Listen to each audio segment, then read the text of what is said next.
Assalamualaikum warahmatullahi wabarakatuh. Perkenalkan saya Friska Dila, peserta Latsar CPNS 2026 Angkatan 2 dengan jabatan sebagai dosen asisten ahli di Institut Seni Budaya Indonesia Aceh.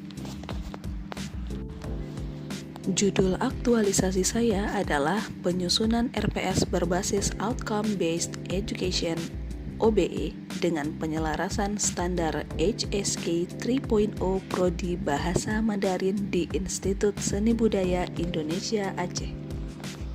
Alasan saya memilih gagasan ini karena Prodi Bahasa Mandarin merupakan prodi yang baru berdiri tahun 2025 yang segera memulai perkuliahan.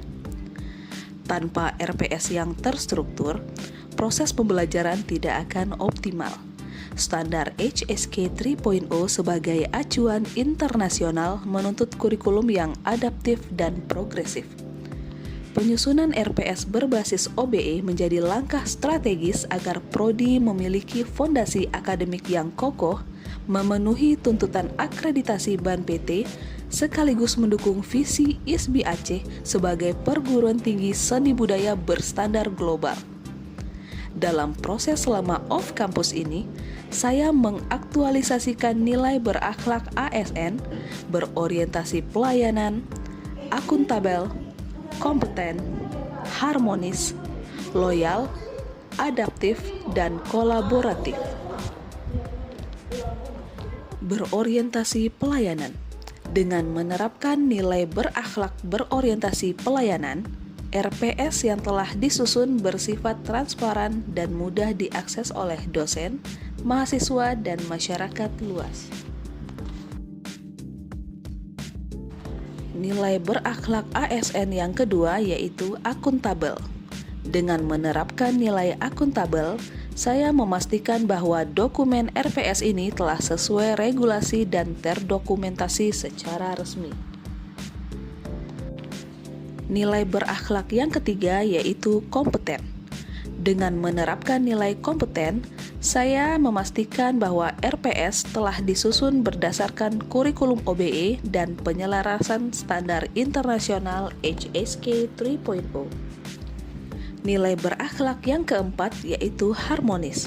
Dalam penyusunan RPS ini, saya melibatkan koordinator Prodi Bahasa Mandarin, dosen Prodi dan staf Prodi Bahasa Mandarin, mentor, coach, dan Lembaga Penjaminan Mutu dan Pengembangan Pembelajaran ISBI Aceh.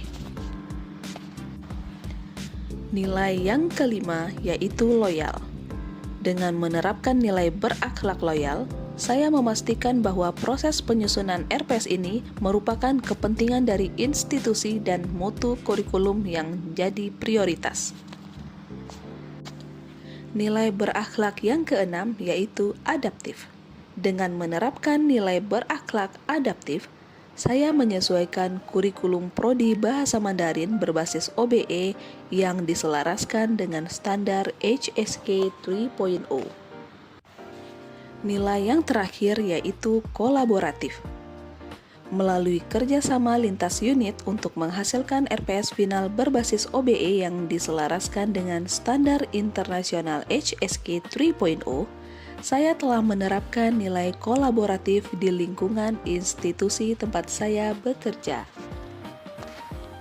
Tahapan kegiatan yang saya lakukan meliputi 1. Diskusi awal dan penyamaan persepsi CPL CPMK. Tahap pertama ini diawali dengan melakukan koordinasi dan diskusi bersama mentor, rekan sejawat, serta pihak terkait mengenai capaian pembelajaran lulusan CPL dan capaian pembelajaran mata kuliah CPMK. Kegiatan ini bertujuan untuk menyamakan pemahaman tentang keterkaitan antara CPL program studi dengan CPMK pada setiap mata kuliah yang RPS-nya akan disusun. Tahapan kegiatan yang kedua yaitu drafting 4 RPS mata kuliah.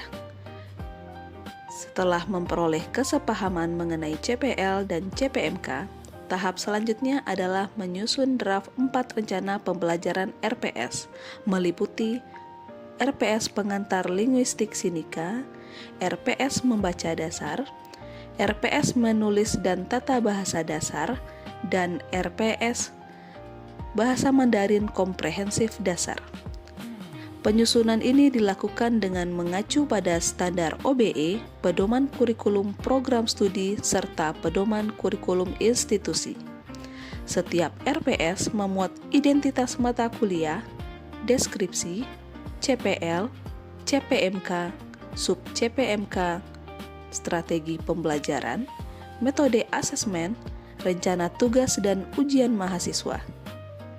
Tahap ini menekankan keselarasan antara capaian pembelajaran, materi, metode, dan evaluasi. Draft RPS yang telah disusun kemudian dipresentasikan kepada rekan sejawat untuk memperoleh masukan dan saran perbaikan. Tahapan yang keempat yaitu diskusi RPS dengan narasumber. Pada kegiatan ini, draft RPS yang telah direvisi berdasarkan hasil peer review ditelaah kembali secara lebih mendalam. Tahapan kegiatan yang terakhir yaitu finalisasi RPS berbasis OBE. Pada tahapan ini akan dilakukan revisi akhir berdasarkan seluruh masukan yang telah diperoleh, baik dari rekan sejawat maupun narasumber. Selanjutnya, 4 RPS akan dilakukan validasi dengan lembaga penjaminan mutu, koordinator program studi, dan mentor. Dengan demikian, aktualisasi ini bukan hanya sekadar penyusunan dokumen, tetapi juga merupakan wujud nyata penerapan nilai berakhlak ASN dalam meningkatkan mutu pendidikan, memperkuat reputasi akademik ISBI Aceh, dan memberikan pelayanan publik yang berkualitas. Sekian laporan aktualisasi saya. Terima kasih. Wassalamualaikum warahmatullahi wabarakatuh.